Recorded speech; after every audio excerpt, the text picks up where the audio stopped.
Valga vald on suurselt 750 ruutkilomeetrit, kuid minu arust on see nii tühi koht. Vahel mõtlen, et võiksin kuskil mujal elada.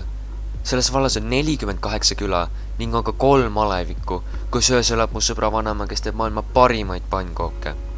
Ja siin on veel üks linn, Valga, tuntud piirikaubanduse poolest, aga muidu selline mõnusalt rahulik ja vaikne. Samas ei saa raamatut ainult kaante järgi hinnata. Kui hakata suuremat ja laiemalt mõtlema, on siin vallas tegelikult väga palju erinevaid tegevusi.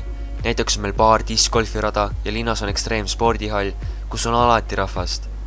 Loodus on ka ilus, metsa- ja matkaradasid on küllaldaselt, millel rännata igal aastaajal või jõgesid, millel kanuutada. Ja meil toimub üle maakonna koostöös teiste valdadega ülivingeid üritusi. Näiteks suvekool ja malev ja paljud teised erinevad laagrid. Ja muidugi sõbrad. Koos sõpradega on ikka kõik kogemused nii palju ägedamad.